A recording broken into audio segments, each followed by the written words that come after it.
ಮದುವೆ ಆದ್ರೆ ಟೆನ್ಷನ್ ಜಾಸ್ತಿ ಆಗತ್ತಾ?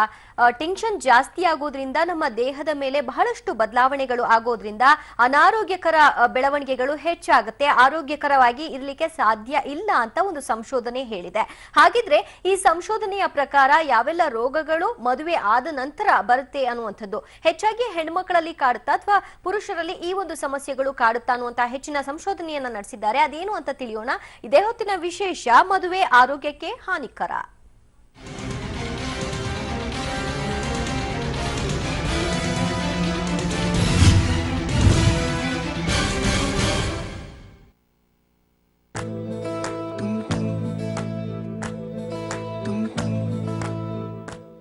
ಬಹುಶಃ ಈ ವರದಿಯನ್ನ ನೋಡಿದ್ಮೇಲೆ ಮದುವೆಯಾಗೋದಿಕ್ಕೂ ಮುಂಚೆ 3-4 ಬಾರಿ ಚಿಂತಿಸಬೇಕಾಗಿದೆ. ಯಾಕಂದ್ರೆ ಈ ಮೊದಲು ನಡೆಸಿದ ಅಧ್ಯಯನದಲ್ಲಿ ಮದುವೆಯಾಗದ ಪುರುಷರಿಗಿಂತ ಮದುವೆಯಾದ ಪುರುಷರಿಗೆ ಉತ್ತಮ ಆರೋಗ್ಯ, ಹೃದಯಾಘಾತದ ಅಪಾಯ ಕಡಿಮೆ ಅನ್ನೋದು ಕಂಡು ಬಂದಿತ್ತು. ಆದ್ರೆ ಇತ್ತೀಚೆಗೆ ಸ್ವಿಟ್ಜರ್ಲೆಂಡ್ನ ಬೇಸೆಲ್ ವಿವಿ ಹಾಗೂ ಜರ್ಮನಿಯ ಮ್ಯಾಕ್ಸ್ ಪ್ಲಾಂಕ್ ಇನ್ಸ್ಟಿಟ್ಯೂಟ್ ನಡೆಸಿದ ಅಧ್ಯಯನದಲ್ಲಿ ಆಶ್ಚರ್ಯಕಾರಿ ಸತ್ಯ ಬಯಲಾಗಿದೆ. ಈ ಅಧ್ಯಯನದ ಪ್ರಕಾರ ಮದುವೆ ಕಾಯಿಲೆಗಳಿಗೆ ಆಹ್ವಾನ ನೀಡುತ್ತಂತೆ.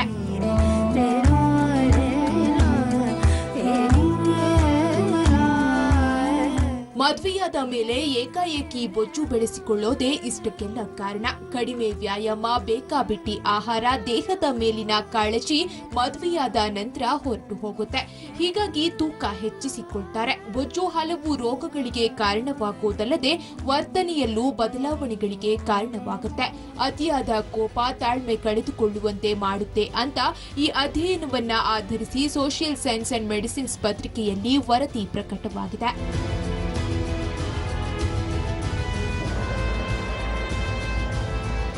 ಒಟ್ಟಿನಲ್ಲಿ ಮದುವೆಯಾದ್ರೂ ಕಷ್ಟ, ಮದುವೆಯಾಗದಿದ್ರೂ ಕಷ್ಟ ಅನ್ನೋ ಪರಿಸ್ಥಿತಿ ಎದುರಾಗಿದೆ. ಆದ್ರೆ ಆರೋಗ್ಯದ ಮೇಲೆ ಕಾಳಜಿ, ತಿನ್ನೋ ಆಹಾರದ ಮೇಲೆ ನಿಗಾ ಇಟ್ಟಲ್ಲಿ ಮದುವೆಯಾದ ನಂತರವೂ ರೋಗ ಮುಕ್ತರಾಗಿರೋಕೆ ಸಾಧ್ಯವಿದೆ.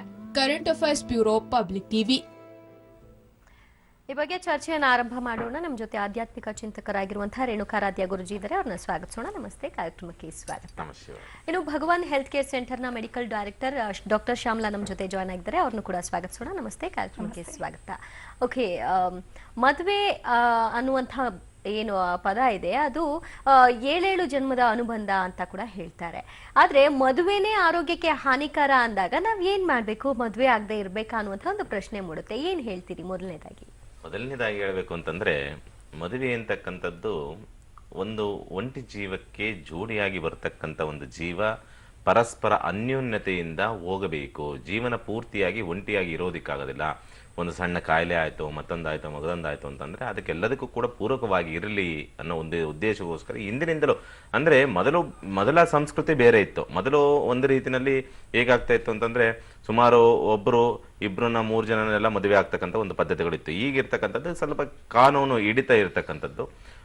ನಮ್ಮ ಗ್ರಂಥಗಳು ಕೂಡ, ಧರ್ಮ ಗ್ರಂಥಗಳು ಕೂಡ ಏಕಪತ್ನಿ ವ್ರತಸ್ಥನ ಆಗಿರಬೇಕು ಅಂತಕ್ಕಂಥದ್ದನ್ನು ಹೇಳ್ತಕ್ಕಂಥದ್ರಿಂದ ಏಕಪತ್ನಿ ವ್ರತಸ್ಥನಾಗಿ ನಿಯಮಿತವಾಗಿ ಎಲ್ಲವನ್ನೂ ಕೂಡ ಯಾವ ರೀತಿಯಲ್ಲಿ ತಗೊಂಡ್ಕೊಂಡು ಹೋಗ್ಬೇಕು ಸಂಸಾರವನ್ನ, ಆ ರೀತಿಯನ್ನು ತಗೊಂಡ್ಕೊಂಡು ಹೋದ್ರೆ ಖಂಡಿತವಾಗ್ಲೂ ಯಾವುದೇ ರೀತಿಯಾದಂತಹ ಅನಾರೋಗ್ಯಕರ ವಾತಾವರಣ ನಿರ್ಮಾಣ ಆಗೋದಿಲ್ಲ. ಆದರೆ ಒಂದು ವಿಚಾರ ಏನಂತಂದ್ರೆ, ನಾವು ಜ್ಯೋತಿಷ್ಯವನ್ನ ನಾವು ಇದಕ್ಕೆ ಅಳವಡಿಸ್ಕೊಂಡ್ರೆ, ಜ್ಯೋತಿಷ್ಯದ ಆಧಾರವನ್ನು ನಾವು ತಗೊಂಡ್ರೆ, ಜ್ಯೋತಿಷ್ಯದಲ್ಲಿ ಆ ಜಾತಕವನ್ನ ನೋಡ್ತಿದ್ದಂಗೆ ಏನ್ ಹೇಳುತ್ತೆ, ಈ ಜಾತಕವನ್ನ ಮದುವೆ ಆದಂತವನು ಇಂಥ ಒಂದು ಕಾಯಿಲೆಗೆ ತುತ್ತಾಗ್ತಾನೆ, ಇಂಥ ಒಂದು ಸಮಸ್ಯೆಗಳನ್ನೇ ಎದುರಿಸ್ತಾನೆ, ಇಂಥ ಟೈಮಲ್ಲಿ ಇದೇ ರೀತಿಯಲ್ಲಿ ಅವನಿಗೆ ಸಮಸ್ಯೆಗಳು ಎದುರಾಗ್ತದೆ ಅಂತಕ್ಕಂಥದ್ದನ್ನ ಜಾತಕದ ಮುಖಾಂತರವಾಗಿ ಸ್ಪಷ್ಟವಾಗಿ ಗೋಚಾರವಾಗ್ತಕ್ಕಂಥದ್ದು ಉಂಟು.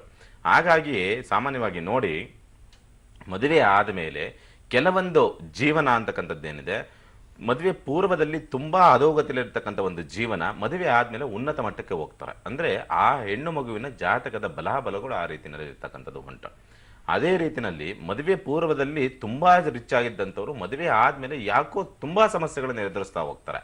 ಅಂದ್ರೆ ಆ ಜಾತಕದ ಬಲಾಬಲಗಳು ಹೊಂದಾಣಿಕೆ ಆಗ್ಲಿಲ್ಲ ಅಂತ ಅಂದ ಪಕ್ಷದಲ್ಲಿ ಆ ಜಾತಕಕ್ಕೂ ಈ ಜಾತಕಕ್ಕೂ ಪೂರಕವಾಗಿರ್ತಕ್ಕಂಥ ಒಂದು ವಾತಾವರಣ ನಿರ್ಮಾಣ ಆಗ್ಲಿಲ್ಲ ಅಂದ್ರೆ ನೀವು ಆರ್ಥಿಕ ಸ್ಥಿತಿಗತಿಯ ಬದಲಾವಣೆಗಳ ಬಗ್ಗೆ ಮಾತನಾಡ್ತಿದ್ದೀವಿ. ಇದು ಆರೋಗ್ಯಕ್ಕೆ ಯಾವ ರೀತಿ ಸಮಸ್ಯೆ? ಆರೋಗ್ಯಕ್ಕೂ ಕೂಡ ಅದೇ ರೀತಿಯಲ್ಲಿ ನಾನು ಅದಕ್ಕೂ ಕೂಡ ಹೋಲಿಕೆಯನ್ನ ಮಾಡ್ತಾ ಇರ್ತಕ್ಕಂಥದ್ದು. ಇದು ಹೇಗೆ ಬರ್ತದೆ ಅಂದ್ರೆ ಕಣ್ಣು ಮುಂದೆ ಕಾಣ್ತದ ಅದು. ಅಂದ್ರೆ ಪ್ರತಿಯೊಬ್ಬರ ಜಾತಕಕ್ಕೂ ಕೂಡ ಏನಾದ್ರೂ ಒಂದು ಸಮಸ್ಯೆಗಳು ಇದ್ದೇ ಇರುತ್ತೆ. ಅದನ್ನ ಯಾಕೆ ಜ್ಯೋತಿಷಿಗಳು ಹೇಳಲ್ಲ? ಖಂಡಿತವಾಗ್ಲು ಅಂದ್ರೆ ಒಂದು ವಿಚಾರ ಏನಂದ್ರೆ, ಬಹಳ ಮುಖ್ಯವಾಗಿ ಜ್ಯೋತಿಷ್ಯದಲ್ಲಿ ಏನ್ ಮಾಡ್ತೀವಿ ಅಂತಂದ್ರೆ ಆ ರೀತಿ ಹೇಳೋದಕ್ಕೆ ಹೋದ್ರೆ ನಾವು ಆ ಜಾತಕಗಳು ಹೊಂದಾಣಿಕೆ ಮಾಡೋದಕ್ಕೆ ಆಗೋದೇ ಇಲ್ಲ. ಏನಾದ್ರೂ ಒಂದು ಸಮಸ್ಯೆಗಳು ಇದ್ದೇ ಇರುತ್ತೆ. ಇಲ್ಲ ಅಂತ ಇಲ್ಲ, ಸಮಸ್ಯೆ ಇಲ್ಲದ ಜಾತಕವನ್ನ ಹುಡುಕೋದು ತುಂಬಾನೇ ಕಷ್ಟ, ಆಗೋದೇ ಇಲ್ಲ, ಸಾಧ್ಯವೇ ಇಲ್ಲ. ನಮ್ಮ ಹತ್ರ ಬರ್ತಾರೆ, ಮಗು ಹುಟ್ಟುತ್ತೆ, ಒಂದ ಟೈಮ್ ಇಂಥ ಟೈಮಲ್ಲಿ ಕೊಟ್ರಿ ಅಂತ ಅಂತಾರೆ, ಬಟ್ ಅದಕ್ಕೂ ಸಂಬಂಧನೇ ಇಲ್ಲ. ಆ ರೀತಿನಲ್ಲಿ ಈ ಜಾತಕ ಇದು ನಮ್ಮ ಕಣ್ಣು ಮುಂದೆ ಯಾಕೆ ಇದನ್ನ ಹೇಳ್ತೀನಿ ಅಂತಂದ್ರೆ ನಮ್ಮ ಕಣ್ಣು ಮುಂದೆ ಕಾಣ್ತಾ ಇದೆ. ಅಂದ್ರೆ ಇದು ಆರೋಗ್ಯ ಅಂತಕ್ಕಂಥದ್ದು ವೈಯಕ್ತಿಕವಾಗಿರ್ತದೆ, ಅಂದ್ರೆ ಯಾರ ಕಣ್ಣಿಗೆ ಕಾಣೋದಿಲ್ಲ. ನಾನು ಹೇಳ್ತಾ ಇರ್ತದೆ ಕಣ್ಣು ಮುಂದೆ ಕಾಣತಕ್ಕಂಥ ಜೀವನ ಏನಿದೆ, ಉನ್ನತ ಮಟ್ಟದಲ್ಲಿ ಇದ್ದಂಥವನು ಕೆಳಮಟ್ಟಕ್ಕೆ ಹೋಗ್ತಕ್ಕಂಥದ್ದು ಎಲ್ಲರಿಗೂ ಕಾಣ್ತದೆ. ಅದನ್ನ ಹೋಲಿಕೆ ಮಾಡಿ ನಾನು ಹೇಳ್ತಾ ಇರ್ತಕ್ಕಂಥದ್ದು. ಅದೇ ರೀತಿನಲ್ಲಿ ಇದು ಕೂಡ ಅಷ್ಟೇನೆ. ಇಂಥ ಆರೋಗ್ಯಕ್ಕೆ ಸಂಬಂಧಪಟ್ಟಂತೆ ಇಂಥದ್ದೇ ಸಮಸ್ಯೆಯನ್ನ ಈ ಹೆಣ್ಣು ಮಗುವನ್ನ ಮದುವೆ ಆದ್ರೆ ಅಥವಾ ಇಂಥ ವರನನ್ನ ಮದುವೆ ಆದ್ರೆ ಇಂಥದ್ದೇ ಸಮಸ್ಯೆಗಳನ್ನ ಎದುರಿಸ್ತಾನೆ, ಇಂಥ ಕಾಯಿಲೆನೇ ಬರುತ್ತೆ ಅವನಿಗೆ, ಇಂಥೇ ಟೈಮಲ್ಲೇ ಬರುತ್ತೆ ಅಂತಕ್ಕಂಥದನ್ನ ಸ್ಪಷ್ಟವಾಗಿ ಜಾತಕದ ಮುಖಾಂತರ ನಮಗೆ ಗೋಚರವಾಗ್ತದೆ. ಓಕೆ, ಅಂದ್ರೆ ಮದ್ವೆ ಆದ್ರೇನೆ ಅಲ್ವಾ ಸಮಸ್ಯೆ ಅಂತ ಜಾತಕಗಳಲ್ಲಿ ಇದು. ಮದ್ವೆ ಆಗದೆ ಹೋದ್ರೆ ಅವರ ಜಾತಕದಲ್ಲಿ ಏನು ರೋಗಗಳು ಬರುತ್ತೆ? ಬಂದೇ ಬರುತ್ತೆ. ರೋಗಗಳಿಲ್ಲದ ಮನುಷ್ಯನ ಇಲ್ಲವೇ ಇಲ್ಲ ಜಗತ್ತಿನಲ್ಲಿ. ರೋಗ ಅಂತಕ್ಕಂಥದ್ದು ಎಲ್ಲಾರಿಗೂ ಒಂದೊಂದಿದೆ. ಒಬ್ಬರಿಗೆ ಶೀತ ಇದ್ರೆ ಒಬ್ಬರಿಗೆ ತಲೆನೋವು ಇದ್ದೇ ಇರುತ್ತೆ, ಒಬ್ಬರಿಗೆ ಹೊಟ್ಟೆ ನೋವು ಇದ್ರೆ ಒಬ್ಬರಿಗೆ ಬೆನ್ನೋವು ಇದ್ದೇ ಇರುತ್ತೆ. ಒಬ್ಬೊಬ್ಬರಿಗೆ ಒಂದೊಂದು ಸಮಸ್ಯೆಗಳನ್ನ ಹೇಗೋ ಅಡ್ಜಸ್ಟ್ ಮಾಡ್ಕೊಂಡ್ಬಿಡ್ಬೋದು. ದೊಡ್ಡ ದೊಡ್ಡ ಸಮಸ್ಯೆಗಳು ಅದನ್ನ ತೀರ್ಸಕ್ ಆಗದೆ ಇರುವಂತಹ ಸಮಸ್ಯೆಗಳು ಅಂತ ಅಂದಾಗ ಬಹಳ ಕಷ್ಟ ಆಗುತ್ತೆ. ಆಮೇಲೆ ಮಾನಸಿಕವಾಗಿ ಕೂಡ ಕುಗ್ಗಿ ಹೋಗ್ತಾರೆ. ಓಕೆ, ಇನ್ನು ವೈಜ್ಞಾನಿಕವಾಗಿ ಡಾಕ್ಟರ್ ಶ್ಯಾಮಲಾ ಏನ್ ಹೇಳ್ಬಹುದು? ವಿವಾಹದ ನಂತರ ಟೆನ್ಷನ್ ಜಾಸ್ತಿ ಆಗುತ್ತೆ. ಆ ಟೆನ್ಷನ್ ನಾನಾ ಕಾರಣಗಳಿಗೆ ಎಡೆ ಮಾಡಿಕೊಡುತ್ತೆ. ಅದು ನಮ್ಮ ದೇಹದಲ್ಲಿ ಬಹಳಷ್ಟು ಬದಲಾವಣೆಗಳನ್ನ ತರುತ್ತೆ ಅಂತ. ಅಂದ್ರೆ ಯಾರಿಗೆ ಬೇಸಿಕಲಿ ಹುಡುಗರಿಗೆ ಟೆನ್ಷನ್ ಜಾಸ್ತಿ ಆಗುತ್ತಾ, ಹುಡುಗಿಯರಿಗೆ ಜಾಸ್ತಿ ಟೆನ್ಷನ್ ಕ್ರಿಯೇಟ್ ಆಗುತ್ತಾ, ಹೇಗೆ? ದಿವ್ಯಾ, ಇದು ಇಬ್ರಿಗೂ ಟೆನ್ಷನ್ ಜಾಸ್ತಿ ಆಗುತ್ತೆ. It can be either way. ಮದುವೆ ಆದಮೇಲೆ ಟೆನ್ಷನ್ ಎಲ್ಲ ರಿಲೀಸು ಆಗ್ಬೋದು, ಮದುವೆ ಆದಮೇಲೆ ಇನ್ನೂ ಟೆನ್ಷನು ಜಾಸ್ತಿ ಆಗ್ಬೋದು. ಇಟ್ ಡಿಪೆಂಡ್ಸ್ ಅಪಾನ್ ಅವರ ಚಾಯ್ಸ್ ಏನಿದೆ ಅದ್ರ ಮೇಲೆ ಡಿಪೆಂಡ್ ಆಗುತ್ತೆ. ಫಾರ್ ಎಕ್ಸಾಂಪಲ್ ಮದುವೆ ಮುಂಚೆ ಅವರ ಬಗ್ಗೆ ಮಾತ್ರ ಯೋಚನೆ ಮಾಡ್ತಾ ಇರ್ತಾರೆ. ಆದರೆ ಮದುವೆ ಆದಮೇಲೆ they'll get lot of responsibilities. So ಅವ್ರಿಗೆ ಆ ಒಂದು ರೆಸ್ಪಾನ್ಸಿಬಿಲಿಟೀಸ್ ತೊಗೊಳಕ್ಕಾಗಲಿಲ್ಲ ಅಂತ ಹೇಳಿದ್ರೆ, ಅಥವಾ ಅದನ್ನು ತಗೊಳ್ಳುವಾಗ ನಾನಾ ಅಡಚಣೆಗಳು ಬಂದರೆ ಡೆಫಿನೆಟ್ಲಿ ಅವ್ರಿಗೆ ಸ್ಟ್ರೆಸ್ ಲೆವೆಲ್ ಜಾಸ್ತಿ ಆಗುತ್ತೆ. ಸೊ ರೆಸ್ಪಾನ್ಸಿಬಿಲಿಟಿ ಜೊತೆಗೆ ಸ್ಟ್ರೆಸ್ ಜೊತೆಯಲ್ಲಿ ಫೈನಾನ್ಷಿಯಲ್ ಪ್ರಾಬ್ಲಮ್ಸ್ ಏನಾದರೂ ಇದ್ದರೆ definitely that will multiply their situation, multiply the problems. So ಆವಾಗ ಏನಾಗುತ್ತೆ, they will get into more health issues.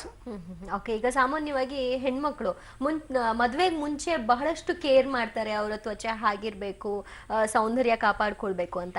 ಆದ್ರೆ ಮದುವೆಯ ನಂತರ ತಾನಾಗೆ ಅದೆಲ್ಲವೂ ಕೂಡ ಕುಗ್ಗ ಹೋಗುತ್ತೆ. ಅಂದ್ರೆ ಏನ್ ಮದ್ವೆ ಆಗೋಯ್ತು, ಇನ್ಯಾರು ನೋಡ್ಬೇಕು, ಮನೆ ಮಕ್ಕಳು, ಈ ತರದ ಒಂದು ಜವಾಬ್ದಾರಿ ಹೊತ್ಕೊಂಡ್ಬಿಡ್ತಾರೆ. ಸೊ ಆ ಬದಲಾವಣೆಗಳು ಇದಕ್ಕೆ ಕಾರಣ ಅಂತ ಹೇಳ್ಬೋದು. ಡೆಫಿನೆಟ್ಲಿ. ಮದುವೆ ಅನ್ನೋದು ಒಂದು ಫಾಲ್ಸ್ ಸೆಕ್ಯೂರಿಟಿ ಕೊಟ್ಬಿಡುತ್ತೆ. ಮತ್ತು ಒಂದು ರೀತಿ ನನ್ನ ಗಂಡ ನನ್ನ ಜೊತೆನೇ ಇರ್ತಾರೆ ಅಥವಾ ನನ್ನ ಹೆಂಡತಿ ನನ್ನ ಜೊತೆನೇ ಇರ್ತಾರೆ ಅಂತ ಒಂದು ಫಾಲ್ಸ್ ಬಿಲೀಫನ್ನು ಬಿಲ್ಡ್ ಮಾಡಿಬಿಡುತ್ತೆ.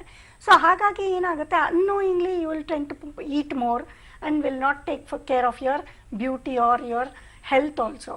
ಸೊ ಹಾಗಾಗಿ they will start losing their ideal weight ಅಂತ ಮುಂಚೆ ಏನು ಅಷ್ಟೊಂದು ಕೇರ್ ಮಾಡ್ತಾ ಇರ್ತಾರೆ, ಹೋಗ್ತಾ they will start losing interest. Okay, so ಆ ಇಂಟ್ರೆಸ್ಟ್ ನ ಅವ್ರು ಕಳ್ಕೊಳ್ತಾ ಪತಿಗೆ ಪತ್ನಿಯ ಮೇಲೂ ಕೂಡ ಇಂಟ್ರೆಸ್ಟ್ ಆಟೋಮೆಟಿಕ್ ಆಗಿ ಕಡಿಮೆ ಆಗುತ್ತೆ ಅನ್ನುವಂಥದ್ದನ್ನು ನಾನು ಯಾವುದೋ ಒಂದು ಸಂಶೋಧನೆಯಲ್ಲಿ ನೋಡಿದ್ದೆ, ಕೇಳಿದ್ದೆ ಕೂಡ. ಯಾಕೆ ಆ ರೀತಿಯಾಗಿ ಬದಲಾವಣೆಗಳನ್ನ ಪುರುಷ ಕಾಣ್ತಾನೆ? ಹೆಂಗಸರು ಹೀಗೆ ಇರಬೇಕು, ಅದು ತನ್ನ ಇಚ್ಛೆಗೆ ಸಂಬಂಧಪಟ್ಟ ಹಾಗಿರ್ಬೇಕು, ಇಲ್ಲದೆ ಹೋದ್ರೆ ಆತನ ದೃಷ್ಟಿಕೋನಗಳೇ ಬೇರೆ ಆಗುತ್ತೆ ಅಂತ ಯಾಕೆ ಹಾಗೆ? That is his nature. ಯಾವಾಗ he will not be satisfied with one female, basically he tends to move in other direction. So also femaleಗೂ ಅಷ್ಟೇ ಎಲ್ಲಿ ಲವ್ ಆ್ಯಂಡ್ ಅಫೆಕ್ಷನ್ ಸಿಗೋದಿಲ್ವೋ ಆಗ naturally our attention will start getting diverted. Okay, ಈಗ ಬೊಜ್ಜು ಯಾವ್ದು ರೀತಿಯಾದ ಸಮಸ್ಯೆಗಳನ್ನ create ಮಾಡ್ಬೋದು? ಮೊದಲು ಕಾಡುವಂತಹ ಪ್ರಶ್ನೆನೇ ಇದು, ಈ ಬೊಜ್ಜನ್ನ ಹೆಂಗಪ್ಪ ಕರಗಿಸೋದು ಅಂತ. ಆ ಕರಗಿಸ್ಲಿಕ್ಕೆ ಆಗ್ಲಿಲ್ಲ ಅಂತ ಸಂದರ್ಭದಲ್ಲಿ ನಾನಾ ಆರೋಗ್ಯಕರ ಬೆಳವಣಿಗೆಗಳು ಕಾಣ್ಲಿಕ್ಕೆ ಸಾಧ್ಯನೇ ಇಲ್ಲ, ಆರೋಗ್ಯ ಸಮಸ್ಯೆಗಳು ಹೆಚ್ಚಾಗುತ್ತೆ. ಏನೇನು ರೋಗಗಳು ಬರಬಹುದು ಅಂತೀರಿ? ತುಂಬಾ ರೋಗಗಳು ಬರ್ಬೋದು ದಿವ್ಯಾ. ಒಬೆಸಿಟಿ ಇದ್ರೆ ಏನಂದ್ರೆ ಮೊದಲನೇದಾಗಿ ನೋಡೋದಕ್ಕೆ ಒಂದು ರೀತಿ ಅವ್ರಿಗೆ ಮುಜುಗರ ಆಗ್ತಾ ಇರುತ್ತೆ. ಯಾರು ದಪ್ಪ ಇರ್ತಾರಲ್ಲ ಅವ್ರಿಗೇನೆ, because they will not be able to wear lot of dresses. ಅದು ಮುಂಚೆ ಏನು ಹಾಕೊಳ್ತಾ ಇದ್ರು ಅದನ್ನು ಹಾಕೊಳಕ್ಕೆ ಆಗ್ತಾ ಇರೋದಿಲ್ಲ, ಬಿಕಾಸ್ ಇಟ್ ಲುಕ್ಸ್ ಆಡ್ ಅಂದ್ಬಿಟ್ಟು. So that itself will create lot of inferiority complex ಅವ್ರಿಗೆ. ಸೊ ಎಷ್ಟೋ ಜನ ನಮ್ಮ ಹತ್ರ ಬರ್ತಾರೆ, actually we have a obesity clinic. So ಅಲ್ಲಿಗೆ ಬಂದಾಗ especially last week I had a couple. ಆಕೆ she was telling her husband was telling ಇಷ್ಟು ದಿನ she use to attend all the functions, ಆರಾಮಾಗಿ ಅಟೆಂಡ್ ಮಾಡ್ತಾಯಿದ್ರು. ಆದರೆ ಸಿನ್ಸ್ 1.5 years ಫಂಕ್ಷನ್ಸ್ ಕರೆದ್ರೂ ಬರೋದಿಲ್ಲ ಅಂತಾರೆ because she has put on almost 15 kgs more ಮುಂಚೆಗೆ ಹೊರ್ಗಡೆ ಕಂಪೇರ್ ನೋಡ್ದವ್ರು ಮಾಡಿದ್ರೆ. ಸೊ ಕೇಳ್ತಾರೆ. ಹೊರಗಡೆ ಹೋದ್ರೆ ಎಲ್ಲರೂ ಕೇಳ್ತಾರೆ ಅಂತ ಒಂದು ರೀತಿ ಕಾಂಪ್ಲೆಕ್ಸ್ ಬರುತ್ತೆ. So she'll start comparing with others. At the same time like ಅದನ್ನ ಕಡಿಮೆ ಮಾಡ್ಕೊಳ್ಳೋದಕ್ಕೂ ಅಷ್ಟೊಂದು ಮೋಟಿವೇಟಿಂಗ್ ಫ್ಯಾಕ್ಟರು ಇರೋದಿಲ್ಲ. ಈ ಕಡೆ ಇನ್ಫೀರಿಯಾರಿಟಿ ಕಾಂಪ್ಲೆಕ್ಸು ಇರುತ್ತೆ, ಅಟ್ ದ ಸೇಮ್ ಟೈಮ್ ಅದನ್ನು ಫುಲ್ಲಿ ಓವರ್ಕಮ್ ಮಾಡೋಕ್ಕೆ ಏನು ಮೋಟಿವೇಶನ್ ಬೇಕೋ ಅದೂ ಕಡಿಮೆ ಇರುತ್ತೆ. So this is number 1. And number 2 ಏನಂದರೆ ಲೈಕ್ ಸೌಂದರ್ಯಕ್ಕೆ ಸಂಬಂಧಪಟ್ಟಂತೆ ಹೇಳಬೇಕು ಅಂದರೆ like they'll start getting pimples. Okay, pimples ಯಾವಾಗ ಬರುತ್ತೋ ಕಲೆ ಉಳಿಯೋಕ್ಕೆ ಶುರು ಆಗುತ್ತೆ, ಅವಾಗ ಸ್ಕಿನ್ ಟೆಕ್ಸ್ಚರ್ ಹಾಳಾಗುತ್ತೆ. ಇನ್ನು ಕೆಲವರಿಗೆ ಡಬಲ್ ಚಿನ್ ಬರೋಕ್ಕೆ ಶುರು ಆಗುತ್ತೆ, ಮತ್ತು skin will start sagging. So ದಪ್ಪ ಇರೋರಿಗೆ ಏನಂದರೆ ಬೊಜ್ಜಿದ್ದಾಗ ಏನಾಗುತ್ತೆ, ಸ್ಕಿನ್ ಎಲ್ಲ ಆಗ್ತಾ ಬರುತ್ತೆ. ಸೊ ಸ್ಕಿನ್ ಯಾವಾಗ ಲೂಸ್ ಆಗುತ್ತೋ naturally like they'll not be able to maintain their aesthetic sense properly. So ಇದು ಬ್ಯೂಟಿಗೆ ಸಂಬಂಧಪಟ್ಟಿದ್ದು. ಇನ್ನು ನ್ಯಾಚುರಲಿ ಲೈಕ್ ತೂಕ ಯಾವಾಗ ಜಾಸ್ತಿ ಆಗ್ತೀವೋ ಆಗ ಮಂಡಿ ನೋವು ಕಾಣಿಸ್ಕೊಳ್ಬೋದು, ಅಥವಾ the incidence of diabetes is very high. Okay, many times higher than in normal weight maintain ಮಾಡಿದಾಗ. ಸೊ ಒಬೆಸಿಟಿಗೆ ಇಟ್ ಈಸ್ ಇಂಟರ್ಲಿಂಕ್ಡ್. ಡಯಾಬಿಟೀಸ್ ಇರ್ಬೋದು, ಹೈಪರ್ ಟೆನ್ಷನ್ ಇರ್ಬೋದು, ಮತ್ತು cholesterol level is directly related to your body weight. So body weight ಯಾವಾಗ ಜಾಸ್ತಿ ಆಗುತ್ತೋ ಆಗ cholesterol ಜಾಸ್ತಿ ಆಗುತ್ತೆ. ಸೊ ಕೊಲೆಸ್ಟ್ರಾಲ್ ಲೆವೆಲ್ ಯಾವಾಗ ಜಾಸ್ತಿ ಆಗುತ್ತೋ ನ್ಯಾಚುರಲಿ ಅವಾಗ ಹಾರ್ಟ್ ಪ್ರಾಬ್ಲಮ್ಸ್ ಜಾಸ್ತಿ ಆಗುತ್ತೆ. ಓಕೆ, ಇತ್ತೀಚಿನ ದಿನಗಳಲ್ಲಿ ಪುರುಷನಿಗೆ ಸರಿ ಸಮಾನವಾಗಿ ಹೆಣ್ಮಕ್ಳು ಕೂಡ ಹೊರಗೋಗ್ತಾರೆ, ಕೆಲಸ ಮಾಡ್ತಾರೆ, ಅಟ್ ದಿ ಸೇಮ್ ಟೈಮ್ ಮನೇಲೂ ಬಂದು ಕೆಲಸ ಮಾಡ್ತಾರೆ. ಇಬ್ಬರಿಗೂ ಕೂಡ ಹೊರಗಡೆ ಪ್ರಪಂಚನೇ ಹೆಚ್ಚಾಗಿರೋದ್ರಿಂದ ತಮ್ಗೇನ್ ಬೇಕು ಅನ್ನೋದ್ರ ಬಗ್ಗೆ ಹೆಚ್ಚು ಗಮನ ಹರಿಸೋದಿಲ್ಲ. ಯಾವ